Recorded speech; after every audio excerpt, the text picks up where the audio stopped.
But thinking about the economics of this, if you can replace a $30,000, $40,000 a year worker, which you have to pay every year, with a one-time payment of $25,000 for a robot that can work longer hours, pretty rapid replacement of certain types of jobs, how worried should the world be about that?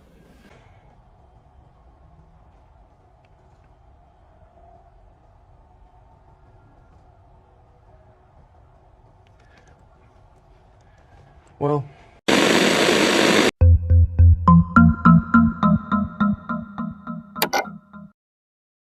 labor gentrification.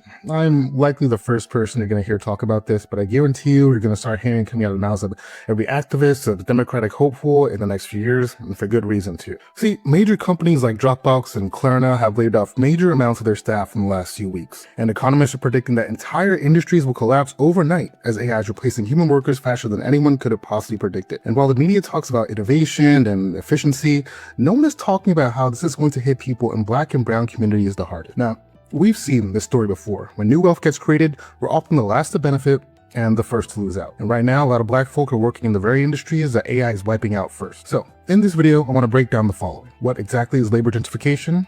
Which Black jobs are most at risk? Which industries are AI-proof, for now?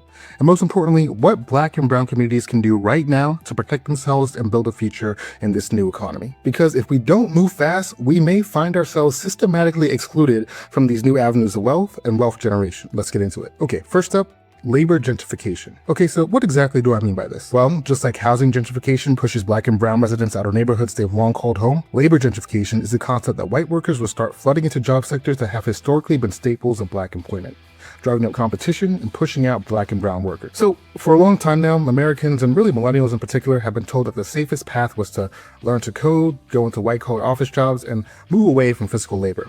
And the ones who could afford to go to college did exactly that. But now, it's a lot of those white-collar jobs that are being the first ones replaced by AI. Tech, data administration, finance, legal assistants, coders, all of those are being automated at a record speed, as Obama noted in his recent speech at Hamilton College. As profound as that technology has been, AI will be more impactful, and it is going to come faster. We're now starting to see these models, these platforms, be able to perform really high level, what we consider to be really high level intellectual work. They can code better than, let's call it 60, 70% of coders. Now, we're talking highly skilled jobs that pay really good salaries, and that up until recently has been entirely a seller's market in Silicon Valley. A lot of that work is going to go away.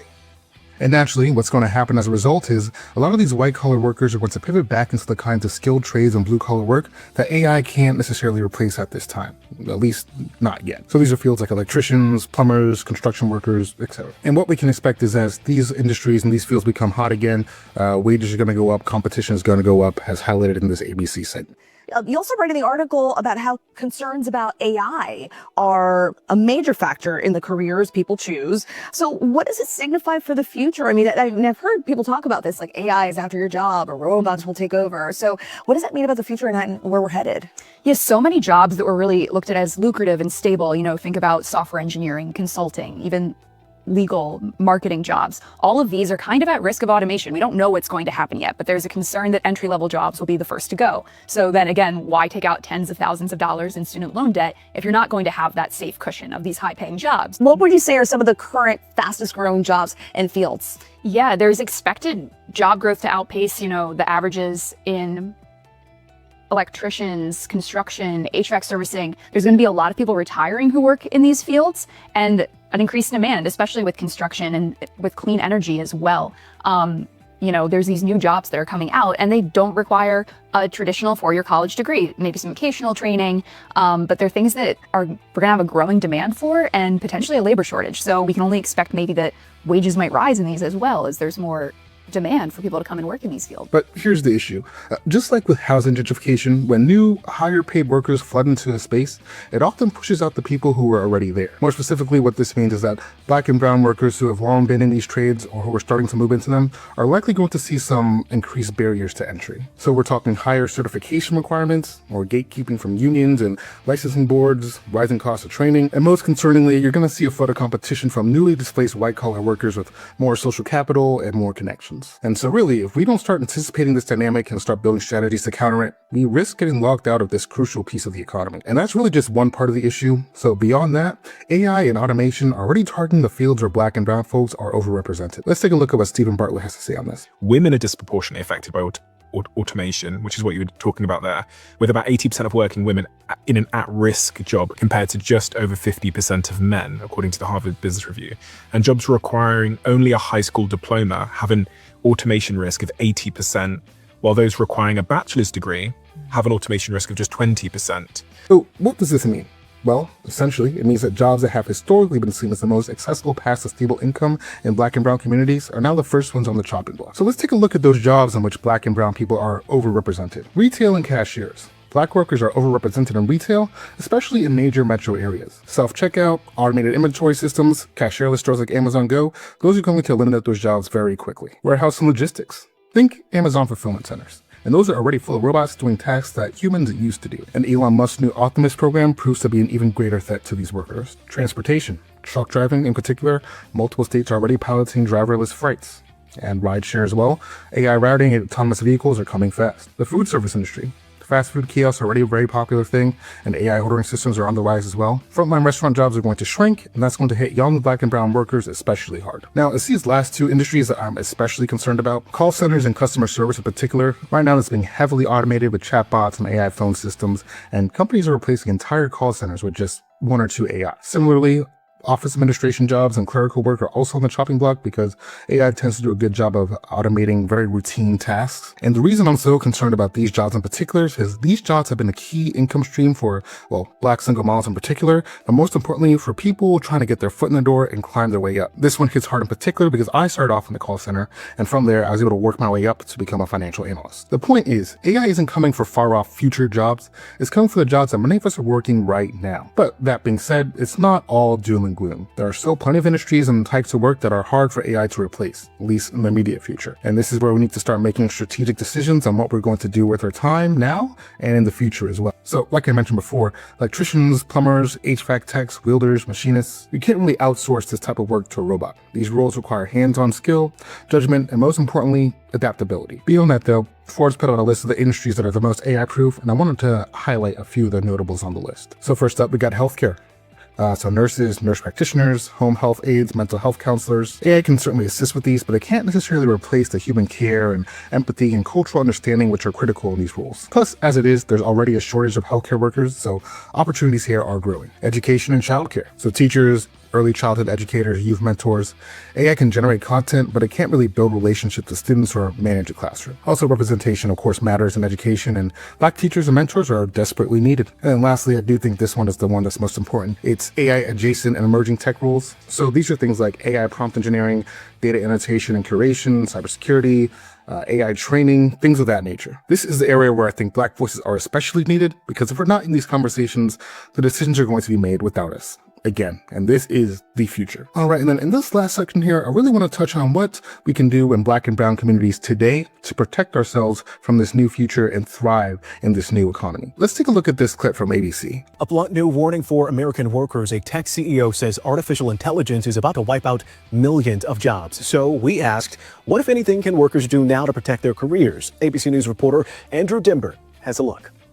A major tech CEO is sounding the alarm about the technology he's spearheading. Anthropic CEO Dario Amodei, the head of the company behind AI model Claude 4, has a blunt warning, telling the website Axios half of all entry-level, white-collar jobs could be wiped out by artificial intelligence within 5 years, potentially driving the unemployment rate up to 20%. He says industries most at risk include law, marketing, tech, and finance. Some major companies already downsizing. Walmart cutting 1,500 corporate jobs, part of a technology-led restructuring. Microsoft laying off 6,000, saying it's aligning for the AI era. So how can you protect your career and learn to work with AI, not against it?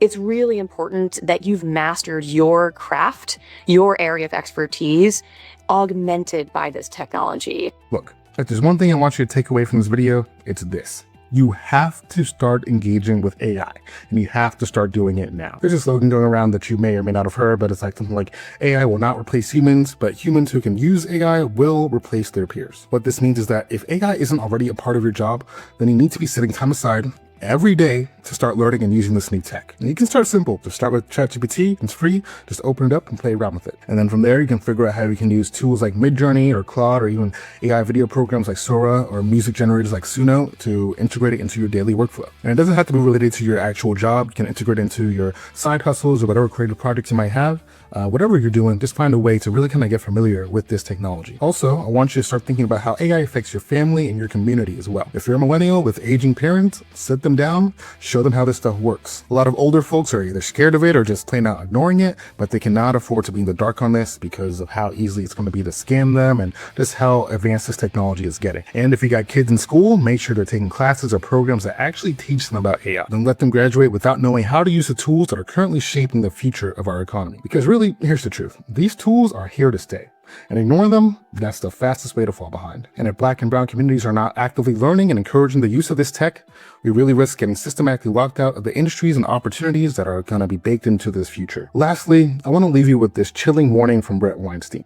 We are rather soon going to be faced with a world that has billions of people who do not have the skills to leverage AI.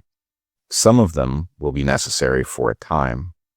You're going to need plumbers, but this is also not a long-term solution, because not only are there not enough of those jobs, but of course we have humanoid robots that, once imbued with AI capacity, will also be able to take, they'll be able to crawl under your house into the crawl space and fix your plumbing. So what typically happens when you have a massive economic contraction that arises from the fact that a huge number of people are out of work is that the elites start looking at those people and thinking, well, we don't really need them anyway. And so the idea that this AI disruption doesn't lead us to some very human catastrophe, I think, is overly optimistic. Things are changing, and changing very rapidly.